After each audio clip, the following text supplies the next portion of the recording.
Le Haut Conseil de l'éducation organise une campagne dans la wilaya de Nouakchott-Ouest pour expliquer le contenu et les thèmes de la loi d'orientation dont il est une émanation directe.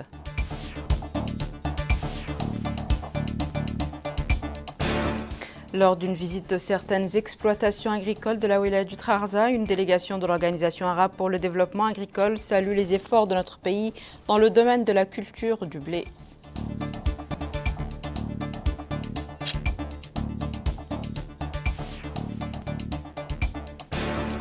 Lancement d'un atelier pour présenter les résultats des analyses d'échantillons de poissons échoués en 2023 au bord de la mer dans notre pays.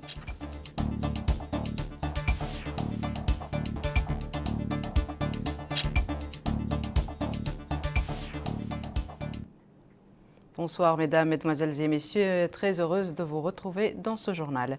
Le président de l'Assemblée nationale, le député Mohamed Bembo Moguet, a reçu cet après-midi à l'Assemblée nationale le khalifa général de l'ordre de Tijaniya, Sidi Ali Belarabi, qui conduit une délégation dans le cadre d'une visite officielle dans notre pays.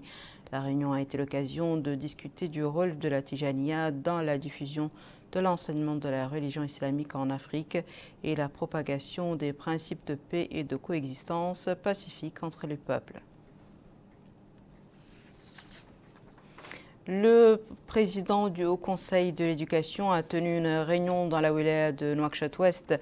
La réunion a permis au président de cette structure d'expliquer les objectifs du Conseil. Cette rencontre s'inscrit dans le cadre de la campagne d'explication et de sensibilisation menée par le Haut Conseil pour coordonner l'action des différents intervenants dans le processus éducatif du pays. C'est un compte-rendu de Bokar Bailaba.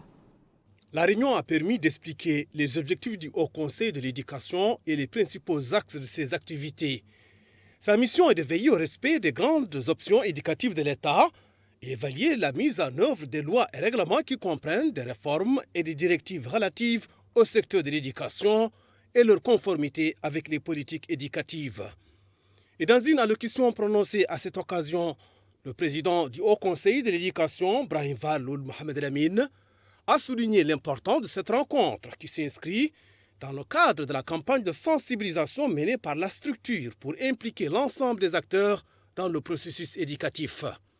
Il a en outre mis en exergue la grande place qu'occupe l'éducation parmi les priorités du programme du président de la République, M. Mohamed Cheikh Al-Ghazouani, comme socle solide de tous les édifices de développement et principal point de départ des perspectives prometteuses. À son tour, le wali de Nouakchott-Ouest, Mrabi Raboul Bounenaoul Abidine, a souligné l'importance de cette rencontre, de nature à impliquer l'ensemble des autorités administratives dans le processus éducatif. À noter que cette structure évalue la mise en œuvre des lois réglementant les réformes et les directives relatives au secteur de l'éducation. Je vous le disais en titre, une délégation de l'Organisation arabe pour le développement agricole a visité la wilaya du Trarza, visite au cours de laquelle elle a été informée des progrès de la culture du blé et de certaines céréales dans la région. Plus de détails avec Mohamed Khattat.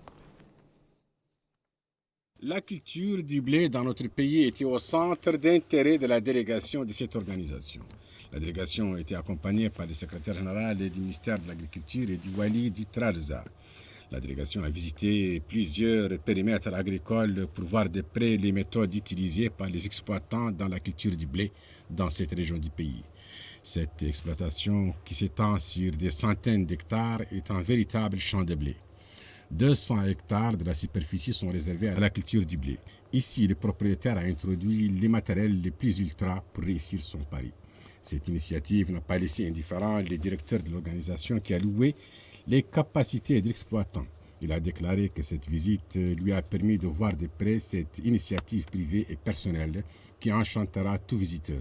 Il a également déclaré que cette expérience rentre dans le cadre de la politique agricole prônée par les pouvoirs publics dans le pays et qu'elle promet une belle perspective qui contribuera à l'autosuffisance alimentaire dans notre pays.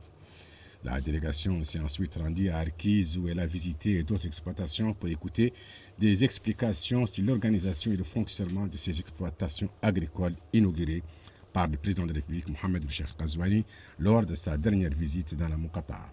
3500 hectares sont irrigués à partir de ce barrage. Lancement aujourd'hui à Nouakchott d'un atelier pour présenter les résultats des analyses d'échantillons des poissons qui ont échoué en 2023 au bord de la mer et qui devait permettre de connaître les causes de la mort de ces poissons par milliers. L'atelier est organisé en coopération avec le ministère de la Pêche et de l'Économie maritime, l'Institut mauritanien de recherche océanique et halieutique et un groupe d'experts allemands. Retour à Pokarbaïlapa. Le phénomène s'était produit en avril 2023. Il s'agit de l'échouage massif de poissons dans la baie d'Archimède, située à l'extrême nord de la baie de l'Ivrier à Nouadhibou. Aussitôt alerté, l'IMROP a mis en place une équipe scientifique pluridisciplinaire pour suivre le phénomène et en élucider les causes. Justement, ce sont les résultats d'analyse des poissons effectués par une équipe scientifique de l'IMROP qui ont fait l'objet de cet atelier de récession. Les résultats ont mis en évidence que les poissons étaient fortement contaminés par des bactéries. L'analyse de l'eau a montré que certains endroits du baie de l'Ivrier avaient un faible taux d'oxygène et une température relativement élevée. Dans une allocution prononcée à cette occasion, le secrétaire général du ministère des Pêches et de l'Économie maritime par intérim Daoud Alioune a souligné la qualité des analyses qui ont abouti à ces édifiants résultats scientifiques et l'efficience du partenariat des experts allemands. À son tour, le directeur de l'Institut mauritanien de recherche océanographique et de pêche, Mohamed Hafez, a lui aussi mis l'accent sur l'importance de l'atelier qui a permis de présenter les résultats des analyses d'échantillons de poissons morts en 2023 afin de connaître les causes de leur échouage et d'élaborer la politique nécessaire à cet égard. A noter que ces analyses ont été menées par deux entités, l'Institut mauritanien de recherche océanographique et de pêche, IMROP, et un groupe d'experts allemands. Toujours à Nouakchott, le Comité national olympique et sportif mauritanien a organisé une formation sur les valeurs olympiques que sont l'excellence, le respect et l'amitié. Le cours, supervisé par des experts internationaux, a bénéficié de la participation de diverses fédérations sportives nationales. C'est un compte-rendu de Moussa Ndiaye. Les valeurs fondamentales de l'olympisme et l'olympisme comme outil au service de la citoyenneté sont deux thèmes, parmi d'autres thèmes éducatifs olympiques qui seront abordés au cours de cette session de formation sur l'olympisme. Organisée à Nouakchott le 7 et 8 février 2024 au profit des fédérations nationales sportives et olympiques en Mauritanie, le directeur des sports de masse au ministère de la Culture, de la Jeunesse et des Sports, M. Issa Ouelardaf, a affirmé que le département de la Jeunesse et des Sports s'engage à accompagner tout effort visant à promouvoir le sport national. Il a ajouté que le département de la Jeunesse et des Sports a, dans son plan d'action, mis un programme de renforcement des capacités des ressources humaines des fédérations sportives nationales. Cette session de formation sur l'olympisme en Mauritanie s'inscrit dans les cadres de l'agenda 2024 du Comité national olympique et sportif, a déclaré le président du Comité olympique, M. Abdelrahman Ouedhman. Il a ajouté que cette rencontre est déjà programmée dans le cadre des journées portes ouvertes qui seront organisées, précise-t-il, cette année 2024 à Attar, capitale régionale de la wilaya de l'Adrar, prévue le 10 février courant. Au programme de cette session de formation, la présentation de plusieurs exposés par d'experts internationaux et nationaux sur les valeurs fondamentales de l'olympisme. Vous le savez, l'ambassade de France, la France essaye de soutenir le mouvement olympique mauritanien et le sport et le développement du sport en Mauritanie. Donc aujourd'hui, c'est une session de formation et demain également qui s'inscrit dans ce cadre-là, de ce soutien que nous souhaitons apporter en vous faisant bénéficier de formations adaptées. Alors aujourd'hui, c'est sur l'olympisme, mais on a en ce moment même un éducateur du basket qui avec la fédération de basket, s'occupe de jeunes et de moins jeunes sur l'encadrement de ce sport. On travaille également sur l'athlétisme à partir de la semaine prochaine. Nous allons faire des projets sur le football féminin, sur le tennis. Bon, voilà, donc on est très engagé à vos côtés. Vous le savez, 2024, c'est une année olympique. Les Jeux olympiques auront lieu à Paris. Donc c'est un enjeu aussi pour nous de faire rayonner notre pays et de le faire rayonner auprès de nos amis et d'être dans une notion de partage, de fraternité. C'est ça aussi l'idée du sport, cette grande famille du sport. Donc Paris va être à l'honneur aux yeux de tous. Il est à préciser que l'éducation olympique vise à élever les joueurs, à ce qu'ils deviennent des citoyens équilibrés, mentalement, physiquement, coopératifs, tolérants et respectueux de la paix. Le Centre africain d'études et de services de médias et la bibliothèque El Erfan ont organisé un symposium à l'occasion du centenaire de la mort de l'érudit Cheikh Ahmed Ben Shamsin sur son rôle scientifique et spirituel sous le titre Cheikh Ahmed Ben El Shamsin, l'ambassade de la connaissance, rayonnement spirituel au Maghreb et à l'Orient. Le représentant du centre africain, Ahmed Salim Oulbab, a affirmé que ce colloque vient faire la lumière sur une grande figure scientifique qui a servi le pays et son peuple.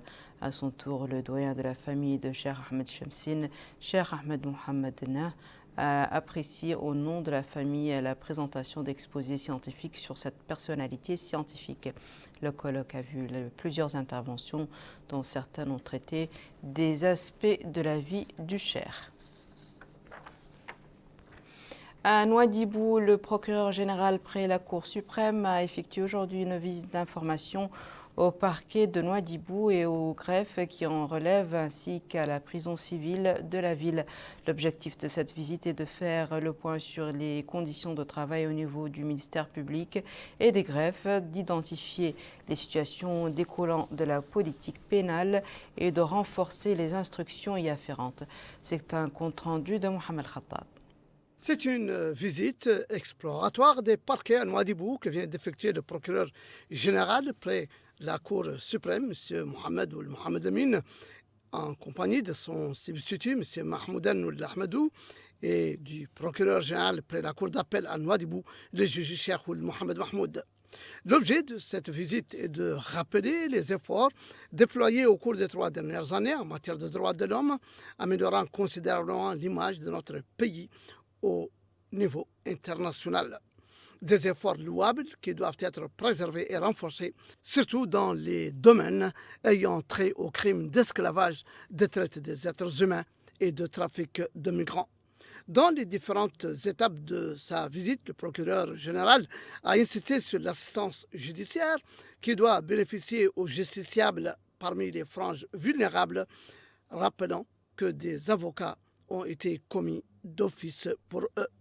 Le procureur général s'est enquis sur le terrain de la marche du travail dans les parquets visités et donné ses consignes à leur staff pour accélérer les procédures des affaires qui leur sont soumises et a tenu des réunions de travail avec les procureurs généraux des cours d'appel visités et ceux des autres juridictions, les appelant à accorder plus d'intérêt aux procès-verbaux des enquêtes primaires et aux périodes de la garde à vue.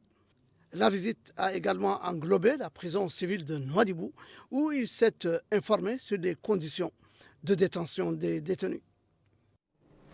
Le wali de l'Inchiri, M. Idriss Demba Korera, a tenu une réunion aujourd'hui au siège de la wilaya avec les chefs des services régionaux dans la wilaya. La réunion s'inscrit dans le cadre des réunions périodiques visant à discuter des problèmes les plus importants au niveau de la wilaya et à échanger des idées sur les moyens les plus efficaces de rapprocher l'administration des citoyens. Dans un discours prononcé à cette occasion, le wali a souligné que les chefs des services régionaux sont tenus de faire du rapprochement du service public des citoyens et le traitement positif avec les usagers la caractéristique la plus importante du travail de tous les départements régionaux. Il a souligné que le rapprochement de l'administration publique avec les citoyens est une option irréversible et doit être incarné sur le terrain par les services régionaux conformément aux directives du président de la République, M. Mohamed Cheikh Al-Ghazouani. La rencontre s'est déroulée en présence du directeur du cabinet du wali de l'Inchiri, du conseiller en charge des affaires économiques et du développement local et du hakim de la Mourada d'Agjoujt. Voici à présent, mesdames et messieurs, le rappel des titres. Le Conseil de l'éducation organise une campagne dans la wilaya de Nouakchott-Ouest pour expliquer le contenu et les thèmes de la loi d'orientation dont il est une émanation directe. Lors d'une visite de certaines exploitations agricoles de la wilaya du Trarza, une délégation de l'Organisation arabe pour le développement agricole salue les efforts de notre pays dans le domaine de la culture du blé.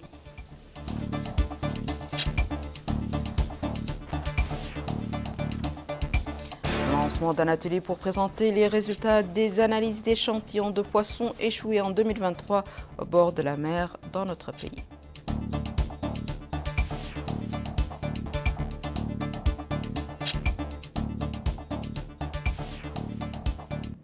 C'est la fin de ce journal, mesdames et messieurs. Merci à vous de nous avoir suivis. Merci de votre fidélité et à très bientôt, Inch'Allah.